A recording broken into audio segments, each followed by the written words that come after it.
ہاں جی جناب، اگلی حدیث سنن ابی داؤد سے ہے، انٹرنیشنل نمبر ہے اس کا 4648۔ یہ وہ عشرہ مبشرہ والی حدیث، 10 جنتی صحابہ ایک مجلس میں۔ اب دیکھیں یہ حدیث بھی یہ لوگ پوری نہیں بیان کر سکتے، جو میں آپ سے کہہ رہا تھا نا کہ وہ یعنی پردہ ڈالا جاتا ہے، تو اس میں بھی آپ دیکھیں امام ابو داؤد نے ان لوگوں کے نام چھپا لیے ہیں جو بیچ میں تھے اور فلاں فلاں کر کے بات کی ہے۔ الفاظ دیکھیں، عبداللہ بن ظالم تابعی بیان کرتے ہیں کہ جب فلاں شخص کوفے میں آیا تو اس نے فلاں شخص کو خطیب مقرر کیا۔ یار وہ جو آئے ہیں کوئی بندے کا نام ہی ہوئے گا نا، ٹھیک ہے۔ وہ پھر سنن نسائی الکبریٰ کا جو چیپٹر ہے اس میں آپ کو کھلے گا، جو چیپٹر امام ابن السنی نے نکالا تھا۔ پتہ چلا وہ کیوں نکالا تھا چیپٹر؟ تاکہ یہ فلاں فلاں والا بھی معاملہ اب، لیکن امام نسائی کا یہ چیپٹر تو آ چکا ہے نا جی، عربی میں تو پہلے سے تھا۔ یہ دونوں سسپینس ہیں، یہ فلاں فلاں کون تھا وہ اگلی روایت میں، ابھی آپ مزہ لیں اس کا۔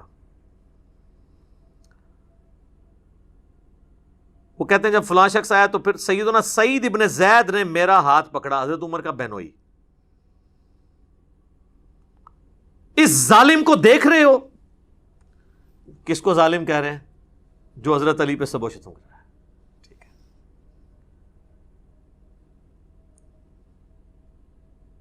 سیدنا عبداللہ بن ظالم تابعی بیان کرتے ہیں کہ پھر سیدنا سعید بن زید نے فرمایا 9 افراد کے بارے میں جنتی ہونے کی گواہی دیتا ہوں، اگر 10ویں کا ذکر کر دوں تو کوئی گناہ کی بات نہیں ہوگی۔ میں نے پوچھا وہ کون ہے؟ تو انہوں نے فرمایا کہ رسول اللہ صلی اللہ علیہ وآلہ وسلم کوہ ہیرا پر کھڑے ہو کر فرمانے لگے، اے ہیرا پہاڑ تھم جا، تجھ پر اس وقت نبی یا صدیق یا شہید تو موجود ہیں۔ پھر میں نے پوچھا وہ 9 افراد کون ہیں؟ تو سعید ابن زید نے کہا کہ رسول اللہ صلی اللہ علیہ وآلہ وسلم،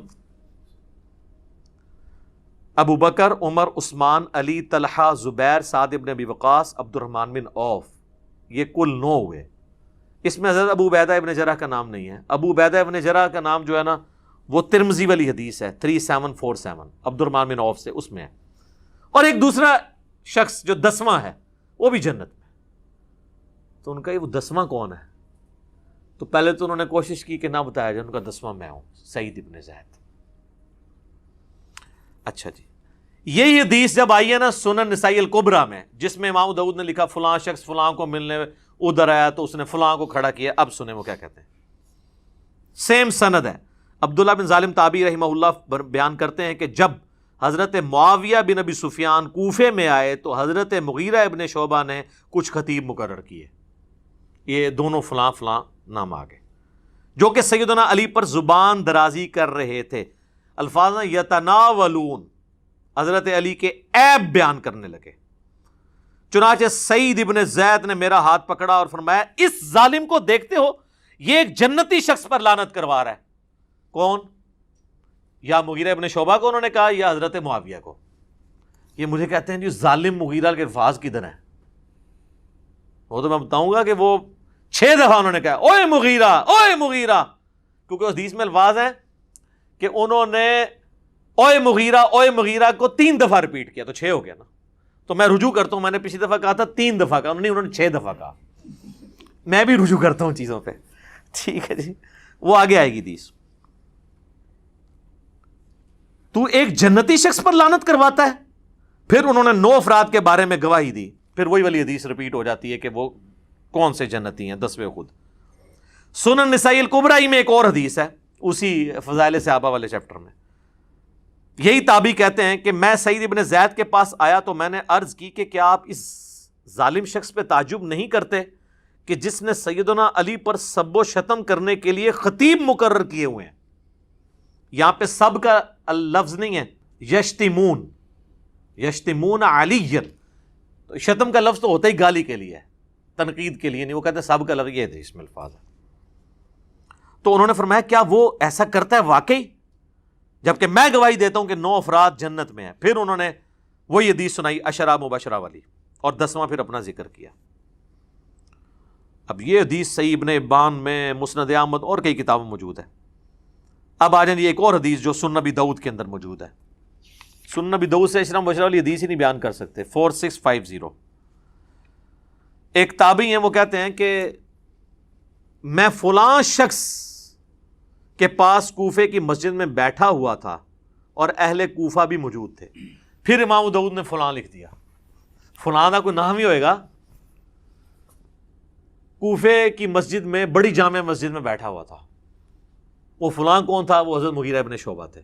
امام احمد بن حنبل نے یہ حدیث نقل کر کے ان کا نام بھی لکھ دیا. امام ابو داؤد کو شرم آئی کہ میں فلاں کر کے نام تو چھپا رہا ہوں. ظاہر ہے انسان کا ضمیر تو ملامت کرتا ہے, سچائی تو پھر کھٹکتی ہے. آپ حیران ہوں گے اس حدیث کے بعد نا امام ابو داؤد نے ایک حدیث لی ہے, اس میں تو انہوں نے فلاں لکھ دیا, دونوں حدیثوں میں فلاں فلاں کر کے نا فلاں کو بچا لیا. پھر اس کے بعد اچانک ایک حدیث لے کے آتے ہیں جس کا اس پورے چیپٹر سے خلافت کے کوئی تعلق نہیں ہے. اور وہ حدیث یہ لے کے آتے ہیں کہ جب سہیل ابن عمرو صلح حدیبیہ کے موقع پر حضور علیہ السلام سے معاہدہ کرنے آیا تو وہ بار بار حضور کی داڑھی کی طرف ہاتھ بڑھاتا تھا. بعض لوگوں کو عادت ہوتی ہے نا داڑھی کو ہاتھ لگا کے بات کرنا یا ٹھوڑی کو. تو کہتے ہیں ایک شخص وہاں کھڑا تھا جس نے اپنے تلوار کی جو ہاتھ والی سائڈ ہے نا جہاں سے دستی اس کو پکڑا جاتا, تو وہ اس کے ہاتھ پہ اس نے ماری. اس نے کہا اپنے جو ہے نا ہاتھ رسول اللہ کی داڑھی سے پیچھے کر. تو وہ کہتے ہیں وہ شخص حضرت مغیرہ ابن شعبہ تھے. اس حدیث کا خلافت کے چیپٹر کے ساتھ کوئی تعلق ہے؟ وہ اصل یہ بتانا چاہ رہے تھے کہ یہ جو فلاں شخص ہے نا وہ مغیرہ ابن شعبہ ہے اور وہ صحابی ہے اور صلح حدیبیہ کا صحابی ہے. پھر وہ حدیث لے کے آتے ہیں, مسلم شریف میں بھی حدیث ہے کہ نبی علیہ السلام نے فرمایا کہ جنہوں نے درخت کے نیچے میرے ہاتھ پہ بیعت کی ہے میں اللہ سے امید کرتا ہوں ان کو آگ نہیں چھوئے گی. صلح حدیبیہ والے. یہ مسئلہ ہم آگ کا جہنم یا جنت نہیں کسی کی طے کر رہے ہیں, ہم تو یہ کہہ رہے ہیں کہ کس کے ایٹیچیوڈ کی خمیازہ آج ہم بھگت رہے ہیں. آج اگر ہمارے پاس طاقت ہو ہم ان کو دوبارہ دنیا میں لیں ہیں اور ان کہیں کہ حضرت دیکھیں آپ لوگوں کی وجہ سے اس وقت امت کی کیا حالت ہوئی ہے, تو وہ بھی اپنے اس عمل کے اوپر پچھتائیں, چاہے وہ حضرت معاویہ رضی اللہ تعالیٰ عنہ ہوں, عمر بن عاص ہوں یا مغیرہ ابن شعبہ ہوں رضی اللہ عنہم اجمعین. تو وہ کہتے ہیں فلاں شخص کے پاس آ کے میں بیٹھ گیا تو اتنے میں سعید ابن زید وہی حضرت عمر کے بنوئی وہاں پہنچے. تو اس فلاں شخص نے ان کو اپنے پاس تخت پہ بٹھا لیا. اس وقت آپ مسجدوں میں تخت لگے ہوتے تھے کیونکہ گورنر وہیں بیٹھتے تھے, ایک پورا ایک سلسلہ تھا, مسجد ہی آفس ہوتی تھی. ان کا استقبال کیا. اتنے میں ایک شخص جس کا نام قیس بن علقمہ تھا وہاں پر آیا تو حضرت مغیرہ ابن شعبہ, یعنی یہاں تو انہوں نے لکھا فلاں نے اس کا بڑا استقبال کیا اور اس نے مسلسل گالی گلوچ شروع کر دی. جس نے ابھی ہو گئی, بوڑھوں کو عادت ہوتی ہے نا, وہ جو ساتھ بیٹھے ہوتے ہیں ان کو پتا ہوتا ہے کہ کس کو گالیاں نکال رہا ہے. نیا بندہ پوچھتا ہے کیوں لگیا ہے, چاہے وہ کبھی حکمران کو نکال رہا ہو کسی مولوی کو, تو ساتھ کے لوگ تو جانتے ہیں. تو اس نے صرف سیدھی گالیاں نکالی, فلانا یہ اس پہ لعنت, یہ نام لیے بغیر. تو حضرت سعید ابن زید نے کہا یہ کس کو گالیاں نکال رہا ہے؟ تو انہوں نے کہا یہ علی ابن ابی طالب کو نکال رہا ہے. یہ فلاں نے جب کہا, فلاں کون؟ مغیرہ ابن شعبہ, مسند احمد میں آ جائے گا آگے. اللہ اکبر. اب ادھر تو فلاں ختم نہیں ہو سکتا تھا نا, یہاں پہ الفاظ ہیں. سعید ابن زید نے فرمایا میں دیکھ رہا ہوں کہ تمہارے سامنے اصحاب رسول کو گالیاں دی جاتی ہیں اور تم اس کو نہ تو برا سمجھتے ہو نہ ان لوگوں کو روک رہے ہو, حالانکہ میں نے خود رسول اللہ سے یہ بات سنی تھی اور میں اس بات سے ڈرتا ہوں کہ میں کوئی ایسی بات رسول اللہ کی طرف منسوب کروں جو آپ نے نہ فرمائی ہو اور قیامت والے دن رسول اللہ مجھ سے پوچھ لیں کہ تو نے مجھ پہ جھوٹ کیوں باندھا تھا. وہ کہہ رہے ہیں میں تو ڈرتا ہوں, میں نے خود رسول اللہ سے یہ سنا تھا کہ ابو بکر جنت میں ہے, عمر جنت میں ہے, عثمان جنت میں ہے, علی جنت میں ہے, طلحہ جنت میں ہے, زبیر جنت میں ہے, سعد ابن ابی وقاص جنت میں ہے, عبد الرحمن بن عوف بھی جنت ہے, اور میں 10ویں کا نام بھی بتا سکتا ہوں. پھر حضرت سعید ابن زید خاموش ہو گئے. مسجد میں آوازیں بلند ہونا شروع ہو گئیں کہ وہ 10واں شخص کون ہے. تو انہوں نے فرمایا وہ 10واں شخص میں ہوں, سعید ابن زید. اللہ. پھر فرمایا تم سب سن لو, رسول اللہ کی مائیت میں کسی صحابی کا چہرہ غبار آلود ہونا تم میں سے کسی کے سارے عمر کے نیک اعمال کرنے سے بہتر ہے, خواہ اسے سیدنا نوح علیہ السلام جتنی عمر ہی کیوں نہ دے دی جائے. یہ آپ کو حدیثیں تو بیان کرتے ہیں, آپ کو یہ نہیں بتاتے یہ حدیثیں کن لوگوں کو سنائی جاتی تھی, جن لوگوں کا آپ دفاع کر رہے ہیں. اور جن کے فضائل آپ کو سنانے چاہیے ان کے فضائل سنانے کو آپ رافضیت کہتے ہیں. تو پھر سب سے بڑے رافضی تو سعید ابن زید ہوئے، نعوذ باللہ. یہی حدیث پھر مسند احمد میں نے پورا اس کا ایک طریق نقل کیا ہے، اس میں الفاظ موجود ہیں، اور اس میں الفاظ ہیں جب وہ گالیاں دیتا ہے نا وہ قیس بن علقمہ، تو حضرت سعید ابن زید غصے میں کہتے ہیں اوئے مغیرہ، اوئے مغیرہ، اور حدیث کے الفاظ ہیں وہ 3 دفعہ کہتے ہیں، یعنی 6 ہو گئے. تو کہتے ہیں یہ کہاں؟ وہ کہتے ہیں جی صحابی سے اس طریقے سے تو نہیں بات کر سکتا تھا. یار حضرت علی پہ لعنت ہو رہی ہو تو یہ کہا جائے گا کہ پیارے مغیرہ بھائی جان یہ کیا کر رہے ہیں آپ؟ آگ ہی لگے گی نا ایک سابقون الاولون میں سے سعید ابن زید کو. ٹھیک ہے، اللہ اکبر. پھر انہوں نے پوری وہ حدیث بیان کر دی. ایک اور حدیث سنن نسائی الکبریٰ کے اندر ہے، وہی فضائل صحابہ والے چیپٹر میں. اس میں تو واضح الفاظ ہیں کہ وہی تابعی عبداللہ کہتے ہیں کہ حضرت مغیرہ نے خطبہ دیا اور اس میں سیدنا علی کو سب و شتم کا نشانہ بنایا، تو اس پہ سعید ابن زید نے فرمایا میں گواہی دیتا ہوں کہ میں نے رسول اللہ سے خود سنا تھا، اے ہیرا پہاڑ تھم جا، تجھ پر اس وقت نبی، صدیق اور شہید ہی تو ہیں. پھر نبی علیہ السلام نے فرمایا ابو بکر، عمر، عثمان، علی، طلحہ، زبیر، سعد ابن ابی وقاص، عبد الرحمن بن عوف اور سعید ابن زید سب جنت میں ہیں. عشرہ مبشرہ کی رٹ لگائی ہوتی ہے اہل سنت کے ہاں، یہ عشرۃ مبشرۃ حدیث بھی نہیں 10 جنتی صحابہ کی بیان کر سکتے، آدھی بیان کرتے ہیں. ایک اور حدیث سنن نسائی الکبریٰ کے اندر یہی تابعی کہتے ہیں کہ میں سعید ابن زید کے سامنے بیٹھا تھا تو وہ فرمانے لگے ہمارے حکمران ہمیں حکم دیتے ہیں کہ ہم اپنے بھائیوں پر لعنت کریں. الفاظ ہیں نلعن اخواننا، یہ کہتے ہیں سب کا مطلب تنقید ہے، اس میں لعنت کے الفاظ ہیں. اور بے شک ہم تو کبھی لعنت نہیں کریں گے بلکہ ہم تو ان کے لیے اللہ کی بارگاہ میں دعا ہی کریں گے. میں نے رسول اللہ سے خود یہ بات سنی تھی کہ آپ فرما رہے تھے عنقریب میرے بعد بہت فتنے ہوں گے. بنو امیہ کو سعید ابن زید کہہ رہے تسی وہی فتنے ہو جڑے حضور نے دسے سن، ساڑھے تے مسلط ہو گے اور ایسے ایسے ہوگا. اسی دوران ایک شخص وہاں آیا اور اس نے سعید ابن زید سے کہا میں تو حضرت علی سے دنیا میں ہر چیز سے بڑھ کے محبت کرتا ہوں. ہم تو کہہ رہے ہیں سبحان اللہ، یہ لوگ ہوتے کہتے ہیں اس کو ایران سے فنڈ آتا ہے، رسول اللہ سے بھی بڑھ کے محبت کرتا ہے. یقیناً رسول اللہ سے بڑھ کے نہیں کرتا. نہیں پھر باقیوں کی ادھر گئے تو رافضیت شیعت والی باتیں. سعید ابن زید کو جب اس نے کہا نا کہ یہ تو لعنت کرواتے ہیں اور میں علی کو ہر چیز سے بڑھ کر محبوب رکھتا ہوں، اس پر سعید ابن زید نے کہا تمہیں بشارت ہو، تم ایک جنتی انسان سے محبت کرتے ہو. پھر سعید نے کہا سنو، رسول اللہ سے میں نے خود سنا تھا ابو بکر، عمر، عثمان، علی، طلحہ، زبیر، عبد الرحمن بن عوف، سعد ابن ابی وقاص یہ سب جنت میں ہیں. اگر چاہوں تو 10ویں کا نام بھی بتا سکتا ہوں. 10ویں وہ خود تھے. پھر جب لوگوں نے زور لگایا تو پھر انہوں نے اپنا نام بتایا. ایک اور حدیث ہے سنن نسائی الکبریٰ کے اندر اور یہ ابو داؤد کے اندر موجود ہے. عبد الرحمن تابعی کہتے ہیں کہ سعید ابن زید حضرت مغیرہ ابن شعبہ کے پاس بیٹھے تھے تو حضرت مغیرہ نے حضرت علی کے بارے میں نازیبا الفاظ کہے تو سعید ابن زید وہیں پر کھڑے ہوئے اور فرمایا میں رسول اللہ سے خود یہ سن چکا ہوں کہ اہل قریش میں سے 10 لوگ جنتی ہیں، رسول اللہ، ابو بکر، عمر، عثمان. اچھا اس میں انہوں نے حضرت علی کا نام حضرت عثمان سے بھی پہلے لے دیا کیونکہ ان پہ سب و شتم ہو رہا تھا. شیخین کی فضیلت پہ تو اہل سنت کے ہاں اتفاق ہے، لیکن حضرت علی اور عثمان والی فضیلت جو ہے اس میں اختلاف پایا جاتا ہے. تو یہاں انہوں نے حضرت علی کا نام پہلے لیا، حضرت عثمان، طلحہ، زبیر، عبد الرحمن بن عوف، سعد ابن ابی وقاص اور پھر اپنا بھی ذکر کیا.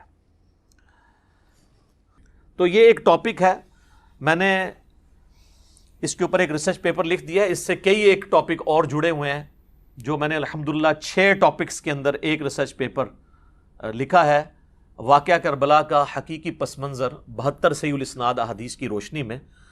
یہ 72 کا ٹائٹل تو شہدائے کربلا کی نسبت سے ہے، ادروائز اس میں حدیثیں 200 سے زیادہ ہیں. ایک ایک نمبر پہ کئی حدیثیں ہیں.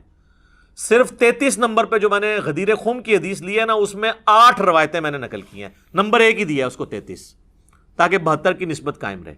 یہ اللہ کے فضل سے عربی میں بھی ہے، سب سے پہلے عربی میں لکھا، پھر اردو ترجمہ ہوا، پھر ہندی ترجمہ ہوا، پھر انگلش ہوا. انٹرنیشنل پمفلٹ ہے اور اس میں اکثر حدیث بخاری اور مسلم سے ہیں. حدیثوں کے نمبر علماء حرمین اور بیروت کی انٹرنیشنل نمبرنگ کے اوپر ہیں جو عربی کتابیں چھپتی ہیں دارالاسلام کی یا دارالکتب العلمیہ کی. اور اس ریسرچ پیپر میں بخاری مسلم کے علاوہ جو حدیث کی کتابیں ہیں ان میں میں نے ہر حدیث کی کتاب میں جو حدیث تھی اس کے اوپر دور حاضر کے بڑے محققین کی تحقیم لگائی ہے، شیخ البانی کی، شیخ زبیر لیزئی کی، شیخ شعیب ارناؤت کی رحمہم اللہ اجمعین. اور بخاری مسلم جو ہے وہ تو ویسے صحیح ہیں نا. یہ 6 ٹاپک کیا تھے؟ نمبر 1، منہج نبوی پر قائم خلافت راشدہ کی صحیح مدت کتنی تھی اور خلافت کے اہل حقیقی خلفۂ راشدین کون تھے. دوسرا ٹاپک ہے خلیفہ راشد سے بغاوت بدعت ہے، جنگ جمل، صفین اور نہروان میں سیدنا علی کی حقانیت اور شہادت سیدنا عثمان کے اصلی اسباب. ایک تو آپ کو بتایا گیا نا جعلی عبداللہ ابن سبا، وہ تو بعد کی پیداوار ہے، صرف آل امیہ کو چھپانے کے لیے اس کے کھاتے میں چیزیں ڈال دی. اس میں نے بخاری مسلم سے کھولا ہے، حکمرانوں کی لکھوائی ہوئی تاریخ سے نہیں، حدیث کی کتابوں سے. تیسرا ٹاپک، رسول اللہ صلی اللہ علیہ وآلہ وسلم نے اپنی وفات سے 1 مہینہ قبل مستقبل میں ہونے والے حکومتی بگاڑ سے متعلق غیبی خبریں دے دی تھیں. چوتھا ٹاپک، چوتھے خلیفہ راشد سیدنا علی کے فضائل کا بیان اور ان پر ممبروں سے لعنت کرنے کی بدعت کب اور کس نے ایجاد کی، جو آج کا ٹاپک ہے. بڑے عرصے سے لوگ مجھے کہہ رہے تھے اتنے بھی کوئی سب و شتم تے بھی کوئی ریکارڈنگ کراؤ، آ گئی جی پھر ہوں سامو. 5واں ٹاپک، حضرت معاویہ رضی اللہ تعالیٰ عنہ کو حکومت مل جانے کے بعد سے بتدریج امت پر کیسی ملوکیت مسلط ہوئی اور اس کا بھیانک نتیجہ کیا نکلا. اور آخری ٹاپک، سیدنا حسین کے فضائل کا بیان رضی اللہ تعالیٰ عنہ اور یزید بن معاویہ کی ملوکیت میں اس کے گورنر عبید اللہ ابن زیاد کے ذریعے مظلومانہ شہادت. یہ 6 ٹاپک اللہ کے فضل سے کور کیے ہیں. سافٹ کاپی آپ فری ڈاؤن لوڈ کر سکتے ہیں ہماری ویب سائٹ ahlsunnatpak.com سے. ہارڈ کاپی آپ مفت منگوا سکتے ہیں.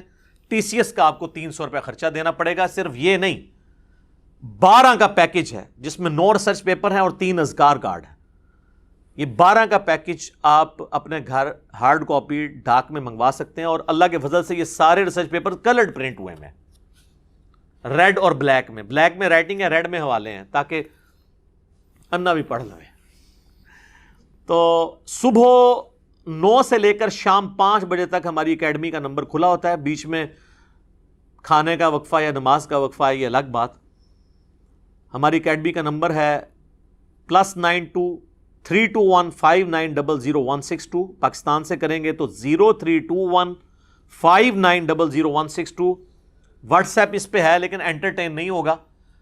ہاں کوئی کال کر لیتا ہے تو شاید انٹرٹین ہو جائے. میسج آپ نے جو کرنا ہے وہ ٹیکسٹ میسج کرنا ہے اور اس میں بھی کال کر کے کنفرم کرنا ہے تو آپ کے گھر ڈاک آ جائے گی. اس کے لیے جو پیمنٹ آپ کو صرف TCS کا خرچہ دینا پڑے گا، وہ ایزی پیسہ اکاؤنٹ بھی اس پہ بنا ہوا ہے، موبی کیش کا بھی، وہ انشاءاللہ آپ کو پورا طریقہ بتا دیں گے. تو آپ ہارڈ کاپی یہ منگوا سکتے ہیں، پڑھیں. اس میں سارے حقائق میں نے احادیث کی کتابوں سے کھولے ہیں، حکمرانوں کی تاریخ سے نہیں.